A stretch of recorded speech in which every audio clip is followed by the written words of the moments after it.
दोस्तों, स्वागत है आप सभी का बुक ऑडियो में। मैं वैभव द्विवेदी आज आप सबके सामने प्रस्तुत करने जा रहा हूँ डॉक्टर पृथ्वीराज सिंह द्वारा लिखी गई फर्स्ट एंड हाफ डार्लिंग का आखिरी यानी कि 8वां अध्याय। तो चलिए देर किस बात की, शुरू करते हैं।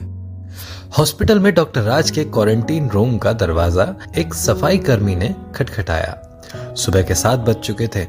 डॉक्टर राज हर दिन की तरह नहा धोकर तैयार था। आज उसकी सेकंड रिपोर्ट आने वाली थी।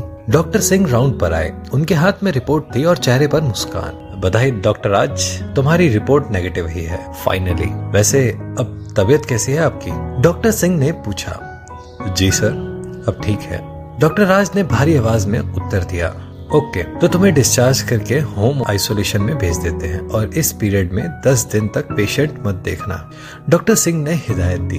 डॉक्टर राज ने स्टाफ राम सिंह को फोन कर दिया। वो उसे हॉस्पिटल से डिस्चार्ज कराकर घर ले आया। घर पर उसी कॉटेज में डॉक्टर राज ने अपने रहने का इंतजाम कर लिया था जिसमें वो पहले रह रहा था। दोनों बच्चे उसे देखकर हंस रहे थे।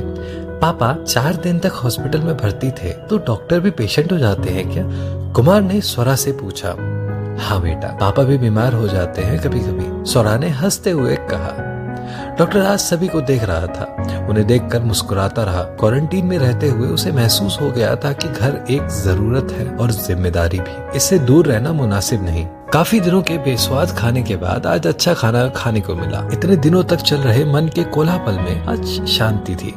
मन का बंटवारा हो गया था। लॉकडाउन के कारण लगातार कई सालों से चला आ रहा दैनिक रूटीन परिवर्तित हो गया था। डॉक्टर राज का वजन बढ़ गया था। क्वारंटाइन का रूटीन ही ऐसा था।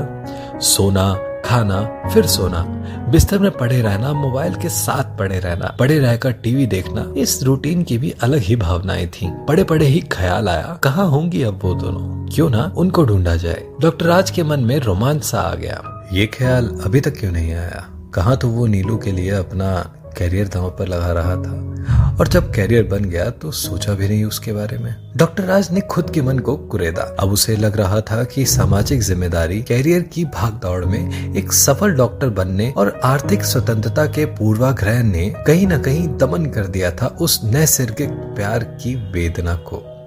बीवी, बच्चे, मित्र, परिवार और जिम्मेदारियां, कहाँ समय बचेगा उन दोनों को याद करने का जो किसी समय जीवन की धुरी थी? डॉक्टर राज ने अपने आप को उत्तर दिया। ऐसा लग रहा था कि मन मस्तिष्क में द्वंद्व चल रहा हो। तो अब क्यों याद आई फिर? डॉक्टर राज ने अपने आप से पूछा। इस लॉकडाउन में मन मस्तिष्क से जिम्मेदारियों का बोझ उतर गया था। ऐसा ही तो लग रहा था जैसे कि हॉस्टल लाइफ दोबारा शुरू हो गई हो और फिर पुरानी यादों के कुछ अनसुलझे प्रश्न और कुछ वादे भी तो अधूरे ही रह गए थे। ऐसी अधूरी यादें मन मस्तिष्क को दोबारा जागृत करती हैं। प्रकृति भी तो अब अपने को रीसेट कर रही है। स्मृतियां भी रीसेट होती हैं यादों के अधूरेपन को पूरा करके।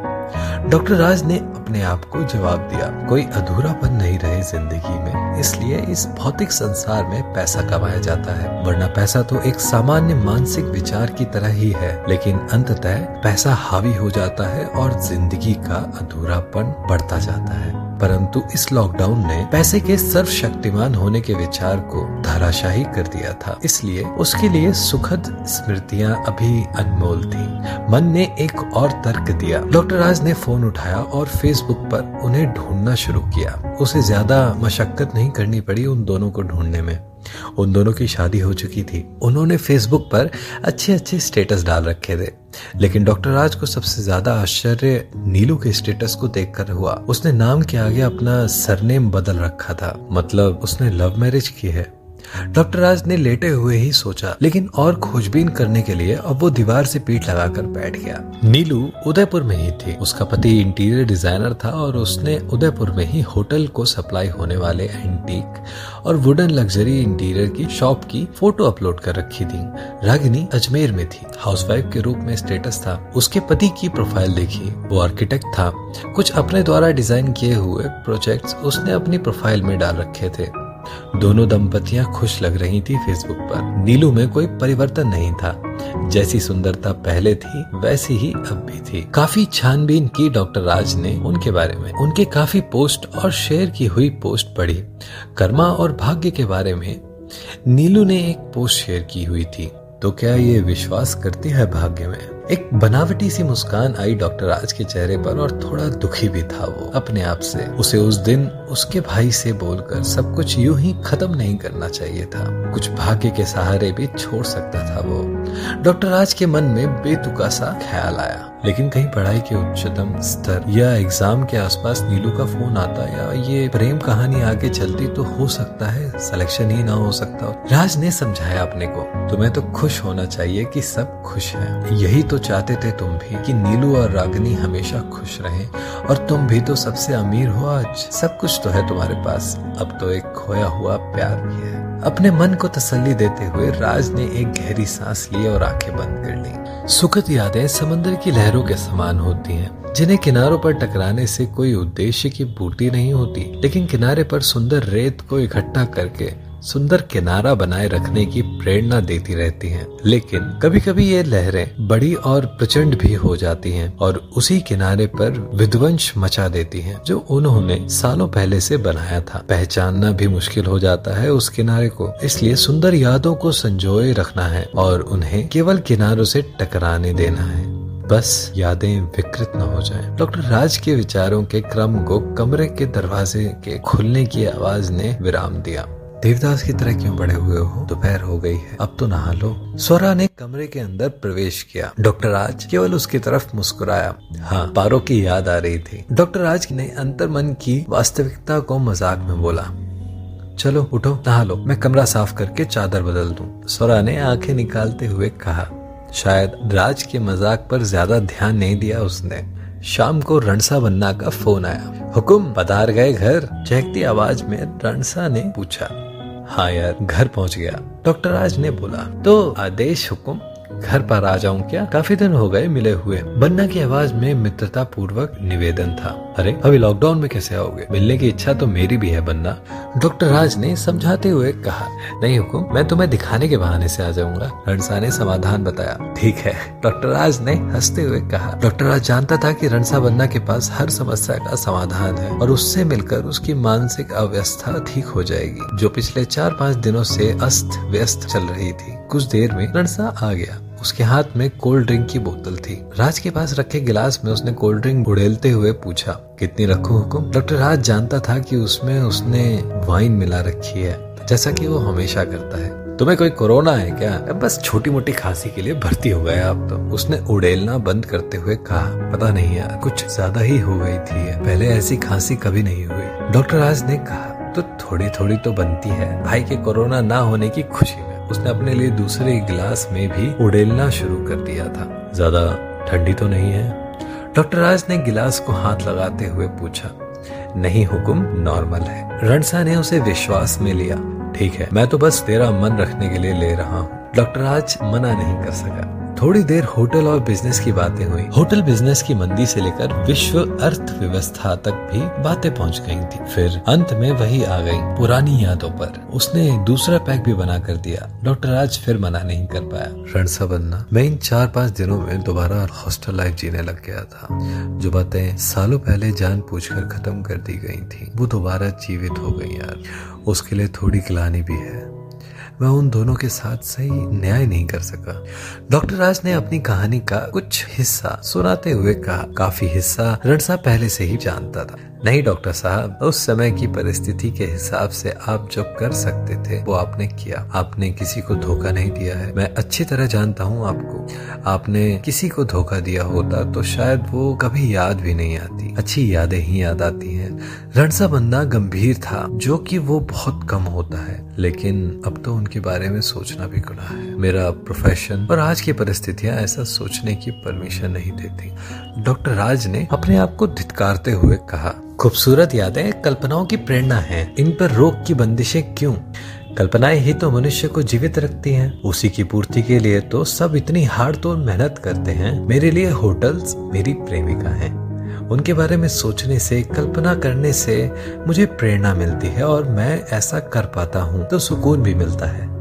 रणसा ने तर्क दिया। तुम्हारी कल्पनाएं ऐसी हैं जो मिल नहीं सकती, लेकिन उनको जिया जा सकता है। वो प्रेरणा हो सकती है। मैं बचपन से तुम्हें जानता हूँ। कुछ ऐसा करो कि तुम कल्पनाओं को जी सको और उनमें तुम्हें जी भरकर खुशी भी मिले। रणसा ने डॉक्टर राज को प्रेरित किया। रणसा ने अंतिम वाक्य गिलास को खाली करते हुए कहा और गिलास को टेबल पर रखते हुए मुस्कुरा दिया। डॉक्टर राज उसे देखता रहा। नशे में पता नहीं उसने क्या कह दिया था कि डॉक्टर राज सोचता रहा और रणसा कल फिर से लॉकडाउन तोड़कर आने की कहकर चला गया। डॉक्टर राज ने उसे हिदायत दी थी ना आने की, लेकिन अब की बार अपनी पत्नी के गले की खराश को देखने की कहकर निकल आने की कह गया। एक और बहाना। उसके जाने के बाद भी डॉक्टर राज सोचता रहा कि क्या कहा उसने, कल्पनाओं को जीना क्या मतलब है इसका। मैंने तो अभी कुछ कल्पना ही नहीं की थी, बस पुरानी यादें ही तो बताई थी उसे। तो क्या रणसा अंतर्यामी हो गया है? डॉक्टर राज के मन में ख्याल आया। हंसी भी आई कि क्यों कल्पना और परिकल्पना का शिफूका छोड़ गया रणसा। सामीप्य की कल्पना की परिकल्पना ही सबसे सुंदर होती है। इस तरह के प्रेम संबंध में मन में बिजली सी कौंधी। लेकिन ये तो असंभव है। रागिनी शायद अजमेर में रहती है। उसके पति के स्टेटस से तो यही लग रहा था, लेकिन नीलू के सामीप्य की तो कल्पना भी नहीं करी जा सकती। फिर भी ये विचार तो अनैतिक ही अनैतिक है। उसके सुंदर वैवाहिक जीवन में क्यों कोलाहल मचाया जाए? ये लड़कपन का प्यार एक झंझावट से ज्यादा कुछ नहीं होता, जो थोड़ी देर के लिए ही आता है लेकिन काफी नुकसान करके चला जाता है। इसे कोई याद भी क्यों करना चाहेगा भला? डॉक्टर राज के मन में गिलानी थी अपने विचारों पर। कल चर्चा करेंगे इस बारे में, रणसा आएगा तब। डॉक्टर राज ने अपने आप से कहा। इस द्वंद का कोई अंत नहीं था। अगले दिन डॉक्टर राज इस तरह रणसा का इंतजार कर रहा था जैसे कि वो हनुमान जी की तरह उसके घावों को बूटी लाकर सही कर देगा। उसे पुलिस को चकमा देकर निकल आना चाहिए। वैसे भी उसे अब सब पहचानते हैं, कहीं कोई नहीं रोकेगा उसे। फोन करूं क्या उसे? आया क्यों नहीं? डॉक्टर राज ने मन ही मन सोचते हुए घड़ी की तरफ देखा। नहीं, नीचे गाड़ी रुकी। रणसा आ गया था। डॉक्टर राज को इतनी खुशी मिली जैसे कि बच्चे को खिलौना पाकर मिलती है, लेकिन अपनी खुशी को छिपाते हुए डॉक्टर राज ने उसका और भाभी जी का दूर से ही अभिवादन किया। भाभी जी घर के अंदर चली गई। रणसा वहीं डॉक्टर राज के पास ही रुक गया। कल अच्छी नींद आई हुकुम? रणसा ने डॉक्टर राज को छेड़ते हुए पूछा। तुम हो बन्ना मेरे पास तो मुझे क्या टेंशन है? अच्छी नींद तो आएगी ही। थोड़ी सी चापलूसी की डॉक्टर राज ने। तुम कुछ कह रहे थे कल, शायद कोई शब्द था, कल्पना से प्रेरणा। डॉक्टर राज ने मुख्य मुद्दे पर आते हुए कहा। क्या है ये? डॉक्टर राज ने आगे पूछा। वो समाधान भी उसी से चाहता था।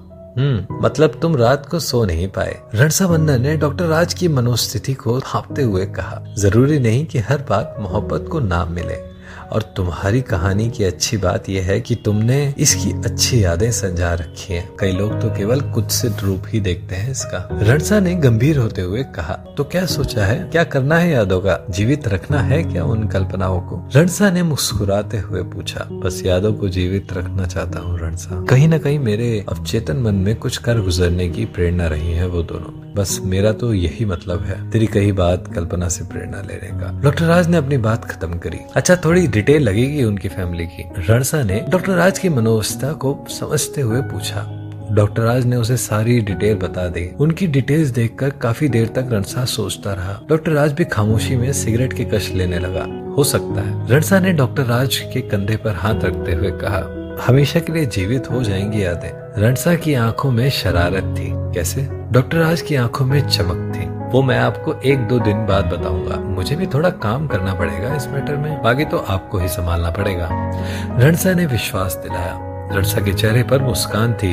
फिर रणसा बन्ना होटल के प्रोजेक्ट के बारे में बात करने लगा। वो चाहता था कि जो नई होटल बनाने का प्रोजेक्ट है वो जल्दी फाइनल हो जाए। अभी काफी मंदी थी तो बनाने में खर्चा कम आएगा, और इस साल होटल बिजनेस में वैसे भी सुस्ती रहेगी, तो इसे बनाने पर अच्छी तरह ध्यान दिया जा सकता है। डॉक्टर राज भी इसके पक्ष में था कि ये काम जल्दी हो, लेकिन शानदार हो, सभी तारीफ करें ऐसा हो, चाहे कुछ ज्यादा वक्त और पैसा लग जाए। रणसा के जाने के बाद डॉक्टर राज थोड़ी देर होटल की रूपरेखा के बारे में सोचने लगा। होटल का हवेली डिजाइन उसे आकर्षित करता था। अब की बार सोचने के लिए काफी वक्त था, इसलिए वो सोचता था कि अब की बार इमारत कुछ ऐसी बने कि उसे सभी याद रखें, दिल को सुकून देने वाली। 3 दिन बाद रणसा फिर आया। डॉक्टर राज के घर के ऊपर बने स्टाफ गार्डन में शाम बड़ी अच्छी लग रही थी। अप्रैल के मौसम में भी बारिश हुई थी। आज ठंडी हवा चल रही थी। रणसा ने वाइन मिली, कोल्ड ड्रिंक निकाली। अब कोई परहेज नहीं था। स्वस्थ महसूस कर रहा था डॉक्टर राज अपने आप को। आधा काम हो गया हुकुम? रणसा ने गिलास टकराते हुए कहा। क्या? कौन सा? डॉक्टर राज ने पूछा। अच्छा, भूल गए? एक ही काम तो दिया था आपने, यादों को जीवित रखने का। रणसा ने डूबते हुए सूरज को देखते हुए कहा। कहा। ओह कैसे, क्या किया तूने? डॉक्टर राज ने रोमांचित होते हुए पूछा। मैंने रागिनी के हस्बैंड की पूरी पड़ताल की, वो अच्छा आर्टिस्ट है।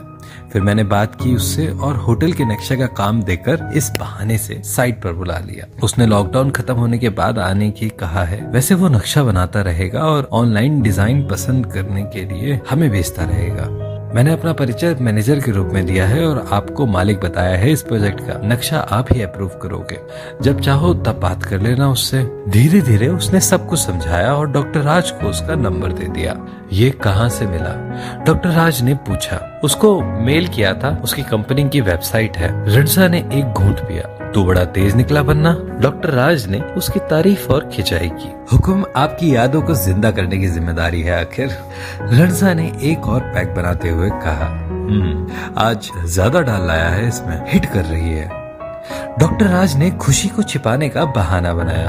अब बनवाना सपनों की इमारत जिसमें रागिनी की भी स्मृति हो। अब आगे आप संभालना।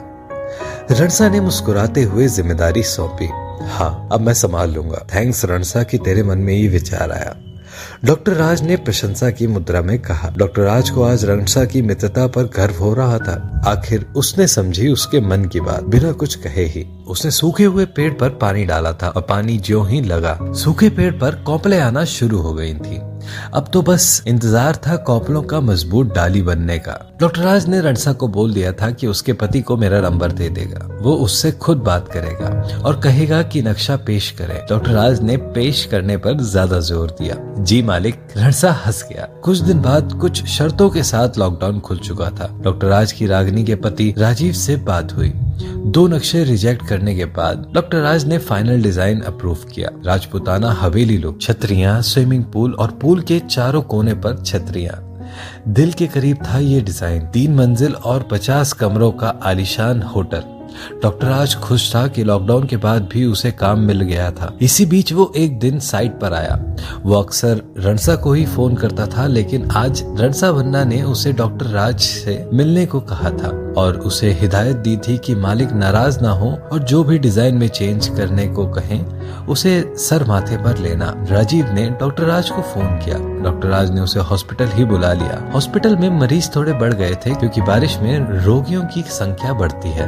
आज सुबह ही बारिश हुई थी, इसलिए आज मौसम भी सुहाना था। राजीव हॉस्पिटल पहुंचा। डॉक्टर राज ने हॉस्पिटल स्टाफ से उसे चैम्बर में लाने के लिए कहा। तब तक डॉक्टर राज थोड़ा सहज होने की कोशिश करने लगा। उसने पानी पिया और गहरी सांस ली, फिर कुर्सी पर आंखें बंद कर बैठ गया। रागिनी के साथ का आखिरी बस वाला सीन उसकी आंखों के सामने आया। डॉक्टर राज असहज था उस वक्त। अब डॉक्टर राज उसकी अप्रत्यक्ष रूप में मदद भी कर रहा था। उसे रागिनी के समीपीय की अनुभूति भी थी। तभी राजीव ने अंदर आने की आज्ञा लेते हुए पूरे प्रोफेशनल तरीके से प्रवेश किया। हाथ में लैपटॉप, बैग और कुछ दस्तावेज। उसने डॉक्टर राज को अभिवादन किया। डॉक्टर राज ने केवल गर्दन हिलाकर अभिवादन स्वीकार किया और सामने की कुर्सी पर बैठने का इशारा करते हुए बेल बजाई और स्टाफ को बुलाकर उसे चाय नाश्ते के लिए कहा और मरीजों को कुछ देर बाहर रोकने के लिए बोला। प्रारंभिक तौर पर राजीव डॉक्टर राज के व्यक्तित्व से प्रभावित हुआ। अच्छे खासे मेडिकल प्रोफेशन से कैसे इस होटल बिजनेस में आ रहे हो सर? राजीव ने हल्की सी मुस्कान के साथ बात शुरू की। डॉक्टर राज फेसबुक पर उसकी सारी डिटेल्स चेक कर चुका था, इसलिए वो उसके लिए जाना पहचाना था। डॉक्टर राज मुस्कुराया और कुर्सी पर पीठ लगाकर एकदम आराम की मुद्रा में बैठा रहा। राजीव थोड़ा सक पकाया। उसे लगा कि उसने कुछ गलत तो नहीं कह दिया। मैंने ग्रेजुएशन उदयपुर से की है और मुझे उस शहर की थोड़ी सी छाप है। पर्यटन व्यवस्था और हॉस्पिटैलिटी में वहीं से रुचि लगी। वो शहर और उसके हॉस्टल काफी सुंदर हैं। डॉक्टर राज मुख्य मुद्दे पर शुरू से ही आक्रामक हो गया।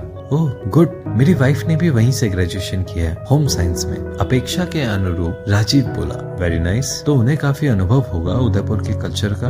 डॉक्टर राज ने कुरेदते हुए पूछा। कभी बताया नहीं उसने। वहाँ वो हॉस्टल में रही है, शायद इसलिए बाहर जाने का मौका नहीं मिला होगा। अब राजीव भी सोच रहा था कि उसने ये बात शुरू क्यों की। डॉक्टर राज भी समझ गया था कि वो थोड़ा असहज हुआ है। होटल की आर्किटेक्चर की बातों को छोड़कर उनमें घर गृहस्थी की बातें शुरू हो गई थी। डॉक्टर राज ने बातों की दिशा फिर होटल पर ही मोड़ दी। डॉक्टर राज ने चाय नाश्ते कर कुछ मरीज देखे और फिर वे दोनों होटल की साइट पर निकल गए। साइट पर राजीव अपने असिस्टेंट के साथ कुछ नाप तोल करने लगा। डॉक्टर राज गाड़ी में बैठे हुए सिगरेट पीते हुए ये सोच रहा था कि कुछ तो कमी है अभी इस डिजाइन में। उसने सिगरेट खत्म की और गाड़ी से उतरकर राजीव के पास आ गया। राजीव जी, आप अच्छी मेहनत कर रहे हैं, कहीं कोई कमी ना छूट जाए। डॉक्टर राज ने उसे जिम्मेदारी देते हुए कहा। जी सर, मैं पूरी कोशिश करूंगा। राजीव ने नक्शे में कुछ सुधार करते हुए कहा। तुम गौर से देखोगे तो तुम्हें महसूस होगा कि ये डिजाइन कुछ कुछ उदयपुर की याद दिलाता है। मेरा मानना है कि तुम्हें अपनी पत्नी से भी डिजाइन डिस्कस करनी चाहिए। मैं चाहता हूँ कि इस डिजाइन को वो फाइनल करे। डॉक्टर राज ने बहुत ही अनअपेक्षित और गैर प्रोफेशनल सुझाव देते हुए कहा और उसकी बातों से ये सुझाव कम और चेतावनी ज्यादा थी। जी सर, मैं डिस्कस करूंगा उससे। राजीव को भी ये सुझाव अजीब लगा, लेकिन उसे रणसा की हिदायत याद आ गई थी तो उसने ये सुझाव सहज स्वीकार कर लिया। 2 दिन बाद फाइनल डिजाइन करेक्शन की कहकर राजीव चला गया। डॉक्टर राज 2 दिन तक उसके फोन का इंतजार करता रहा। डॉक्टर राज को अब ये इंतजार अच्छा लग रहा था। सभी चीजें उसके नियंत्रण में थी। पैसे की ठसक सुख दे रही थी। 2 दिन बाद राजीव ने डॉक्टर राज को नक्शा मेल किया। डॉक्टर राज ने नक्शा देखा। नक्शे में सब चीजें वैसी ही थी, बस रिसेप्शन एरिया में एक फव्वारा और सम्मिलित हुआ था। डॉक्टर राज ने राजीव को फोन किया और पूछा इसके बारे में। सर, मैंने अपनी वाइफ को बताया था कि हमारे क्लाइंट ने होटल की डिजाइन के लिए उदयपुर की इमेजिनेशन के लिए उसकी मदद लेने को कहा है। पहले तो वो हंसी, फिर बोली कि इसमें एक फाउंटेन तो होना ही चाहिए। इतनी अच्छी होटल डिजाइन है लेकिन एंट्री फीकी लग रही है। उसने बताया कि सुखाड़िया सर्किल के फाउंटेन और वहाँ की चौपाटी की काफी यादें हैं, इसलिए एक फाउंटेन लगभग उसी के जैसा रिसेप्शन एरिया के मिडिल में रखा है नक्शे में। ओके, फाइनल करो इसे ही। अच्छा सुझाव है उनका, मेरी तरफ से उन्हें धन्यवाद देना। आप अपना प्रोजेक्ट मेरे मैनेजर को भेज देना, बाकी कोऑर्डिनेशन वो करेगा। डॉक्टर राज की बातों में आज्ञा और जिम्मेदारी देने का एहसास था। डॉक्टर राज ने बातें खत्म कर आंखें बंद की। ओह हाँ, ये तो उसका पसंदीदा स्टॉप था। काफी शाम गुजारी थी यहाँ। हवा चलने पर उस फव्वारे की बूंदें किनारे तक आ जाती थी और एक कृत्रिम बरसात का एहसास होता था। ये उसे बहुत अच्छा लगता था। डॉक्टर राज के लिए अब होटल का काम प्रोफेशनल कम और व्यक्तिगत ज्यादा हो गया था, इसलिए हॉस्पिटल से टाइम निकालकर वो वहां जाता रहता। उसने इतनी ऊर्जा पहले किसी काम में नहीं लगाई। रणसा बन्ना के मैनेजमेंट से होटल लगभग 1 साल में बनकर पूरा हो गया। रणसा खुश था कि डॉक्टर राज कुछ जिम्मेदारियों को संभाल रहा था, लेकिन अभी होटल की टाइल्स और इंटीरियर का काम बाकी था। रणसा का उसके लिए पहले ही प्लान था कि नीलू के पति से मदद ली जाएगी। रणसा बिना इशारे के ही मन की बात समझाता था। उसने पहले ही नीलू के पति सौरभ को फोन कर दिया था, लेकिन वो रणसा को उदयपुर बुलाकर ही इंटीरियर का सामान और थीम समझाता था। ये बात रणसा ने डॉक्टर राज को बताई, लेकिन डॉक्टर राज ने रणसा से ही समाधान के लिए बोला, कोई बात नहीं हुकुम, वो मुझ पर छोड़ दो, यहीं आएगा वो, मैं संभालता हूँ इसे, ये तो सिर के बल चलकर आएगा, देखना। रणसा ने विश्वास के साथ कहा। अच्छा। डॉक्टर राज के प्रश्न में विश्वास का भी समावेश था कि रणसा उसे यहीं बुलाकर डील करेगा। रणसा ने डॉक्टर राज के सामने ही उसे फोन कर सामान की कोटेशन मांगी। उसने तुरंत कोटेशन मेल कर दी। बोलो तुम्हें क्या चाहिए इससे? रणसा ने वापसी का मेल भेजने से पहले डॉक्टर राज की तरफ देखते हुए पूछा। नीलू की पेंटिंग दीवारों पर लगाने के लिए। डॉक्टर राज ने रणसा के पूछने के तुरंत बाद ही अपनी सोची हुई फरमाइश उसके सामने रखी और मुस्कुराने लगा, परंतु चेहरे पर गंभीरता थी। रणसा इस असंभव फरमाइश के लिए तैयार नहीं था। क्या डॉक्टर साहब, आप मुझे भी मरवाओगे? कोई अपनी पत्नी की पेंटिंग क्यों लगाने देगा? रणसा ने हथियार डालते हुए कहा। क्यों परेशान होता है बन्ना, मैं देख लूंगा इस केस को, बस उसे यहाँ बुला ले। कुछ चीजें खरीदी जा सकती हैं, ये पेंटिंग भी उनमें से एक चीज है।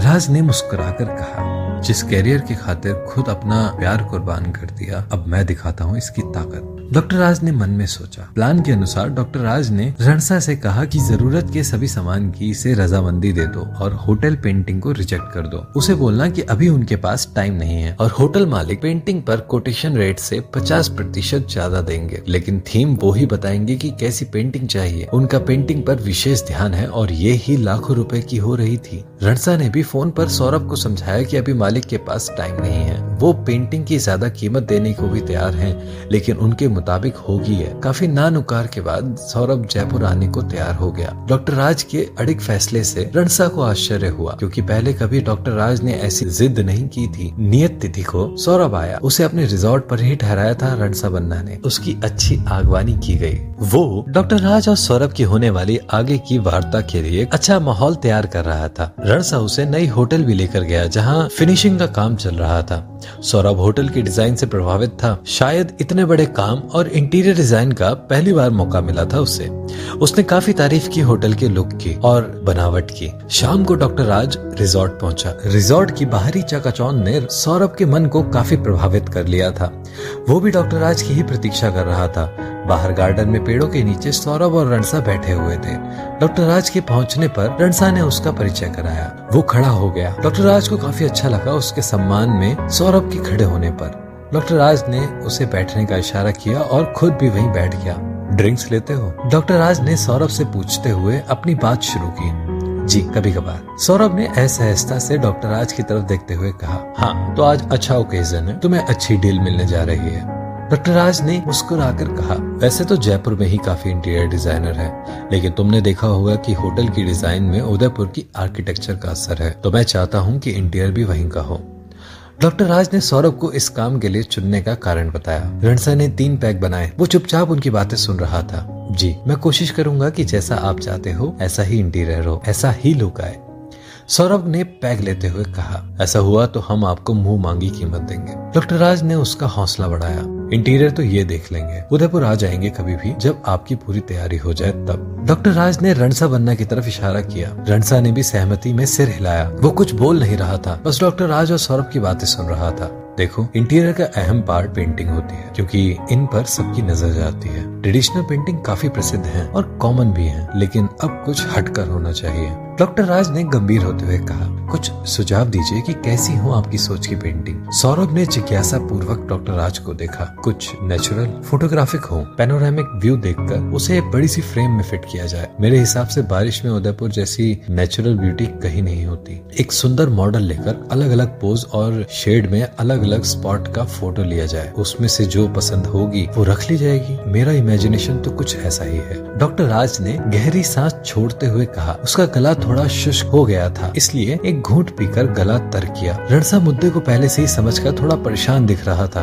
अच्छा इमेजिनेशन है, झील झरने बहुत है उदयपुर में, हो जाएगा सर। सौरभ ने विश्वास दिलाते हुए कहा, मैं तुम्हारी वेबसाइट देख रहा था, मुझे कुछ फोटो काफी पसंद आई। एक मॉडल काफी अच्छी लगी मुझे, मैं चाहता हूँ आप उससे बात कर लें। डॉक्टर राज ने अपनी बात रखी। अच्छा, आपने वेबसाइट देखी? सौरभ खुश था। अरे भाई, इतना बड़ा काम दे रहे हैं तो पूरी जानकारी रखेंगे ना आपके बारे में। आप फैशन कंपनी भी चलाते हैं, इसलिए ही तो आपको सेलेक्ट किया है, जिससे आप अच्छी तरह समझ पाए मेरी भावनाओं को। डॉक्टर राज ने सौरभ को उत्साहित करते हुए कहा। अब रणसा भी मुस्कुरा रहा था। कौन सी मॉडल है? सौरभ ने अपनी वेबसाइट को मोबाइल में खोलकर डॉक्टर राज को दिखाते हुए पूछा। अब डॉक्टर राज थोड़ा नर्वस था, फिर भी उसने अपने आप को नॉर्मल किया। पैक को खत्म कर उसने मोबाइल की स्क्रीन को स्क्रॉल किया। काफी फोटो के बीच डॉक्टर राज को नीलू का फोटो दिखा। शायद उसने भी फैशन शो में हिस्सा लिया था। डॉक्टर राज ने उसे फ्लैश किया और मोबाइल सौरभ के हाथ में दे दिया। सौरभ सकपका गया, लेकिन कुछ बोला नहीं। डॉक्टर राज और रणसा उसे ही देख रहे थे। उन दोनों की नजरें भी आपस में मिली। डॉक्टर राज के माथे पर हल्का पसीना आ गया था। चेकबुक लाए हो क्या रणसा? डॉक्टर राज ने सन्नाटे को तोड़ते हुए पूछा। डॉक्टर राज सौरभ के मन की हलचल को बवंडर बनने से पहले ही चेक के वजन से दबा देना चाहता था। जी हुकुम। रणसा ने तुरंत उत्तर दिया। ठीक है, हो जाएगा, मैं बात कर लूंगा इससे, आप निश्चिंत रहें। सौरभ ने शब्दों को चबाते हुए कहा, थैंक यू। डॉक्टर राज ने अपना हाथ सौरभ की तरफ बढ़ाते हुए कहा। मन और दिल की खुशी मुस्कुराहट के रूप में चेहरे पर दिख रही थी। सौरभ ने भी डील फाइनल होने की खुशी में हाथ आगे बढ़ाया। रणसा ने सौरभ को साइनिंग अमाउंट का चेक काट कर दिया और कागजी कार्रवाई की। सौरभ भी शाम को ही ड्राइवर के साथ वापस उदयपुर चला गया। इतनी जल्दी डील पक्की हो गई थी, इसलिए वो भी खुश था। डॉक्टर राज और रणसा दोनों ही थे अब गार्डन में। डॉक्टर राज वाइन के आधे भरे गिलास को देखकर सोच रहा था। लग रहा था कि नीलू की मॉडल वाली फोटो शराब में हो, मानो पूछ रही हो किसमें नशा ज्यादा है, शराब में या उसमें। सोचते हुए बस फीकी सी मुस्कान आई डॉक्टर राज के होठों पर। हुकुम, आपको क्यों लगा कि वो आपकी शर्त मान लेगा? रणसा से रहा नहीं गया पूछे बिना। उसके मन के कोलापन ने उसकी चुप्पी तोड़ी। वरना मैंने कंपनी की डिटेल्स देखी, इनमें दोनों ही बहुत मेहनत कर रहे थे इसकी सफलता के लिए। फिर सौरभ की फेसबुक डिटेल्स देखी तो पाया कि इसकी महत्वाकांक्षाएं ज्यादा थी। इसकी हर पोस्ट में प्रोफेशनलिज्म था। नीलू की पोस्ट में अभी भी कर्मा, व्यापार और भावनाएं हैं। तब मुझे लगा कि सौरभ से प्रोफेशनल डील की जा सकती है, या यूं कहूं कि अंतर्मन की आवाज थी है। डॉक्टर राज ने मुस्कुराकर कहा, हाँ, ये सौदा तो कर ही लिया आपने, आज तो सुकून मिल रहा होगा आपको। रणसा ने हंसते हुए पूछा, हाँ, लग रहा है कि पहली बार पैसे का सदुपयोग हो रहा है। डॉक्टर राज ने हंसकर कहा, लेकिन थोड़ी गिलानी जरूर हुई थी सौरभ को चेक देते समय। ऐसा लग रहा है कि नीलू को इसके लिए पैसे से राजी किया गया है। हालांकि ये उसका प्रोफेशन है, फिर भी प्यार की अभिव्यक्ति सौदा नहीं सहमति से होनी चाहिए। डॉक्टर राज की मुस्कान गंभीरता में बदल गई। वो तो है हुक्म, लेकिन परिस्थिति के अनुसार जो भी हुआ ठीक ही हुआ। रणसा ने जवाब देते हुए पैक खत्म किया। वेटर ने खाना बाहर ही लगा दिया था। होटल स्टाफ आज खुश थे कि हमारी पार्टी जल्दी खत्म हो गई थी। शायद उन्हें नींद भी आ रही थी। होटल के लिए शेफ भी उदयपुर से ही लाएंगे। डॉक्टर राज ने खाना खाते हुए कहा, जी हुकुम, सब कुछ उदयपुर से ही लाएंगे। रणसा ने कुछ इस तरह से कहा कि उन दोनों को हंसी आ गई। गार्डन के शांत वातावरण में रुक रुक कर हंसी की आवाज आज का जश्न बयां कर रही थी। तो दोस्तों, ये था डॉक्टर पृथ्वीराज सिंह द्वारा लिखी गई फर्स्ट एंड हाफ डार्लिंग का 8वां अध्याय। हाँ, ये बुक यहाँ खत्म नहीं होती है। इसके बारे में और जानने के लिए आप हमारे साथ बने रहिए और सुनिए उपसंहार। ऐसे ही और भी बहुत सारी बुक्स हैं जिनको सुनने के लिए आप हमारे साथ यानी कि बुक ऑडियो के साथ जुड़े रहिए। मैं वैभव द्विवेदी आपसे अलविदा लेता हूँ और मिलता हूँ उपसंहार में।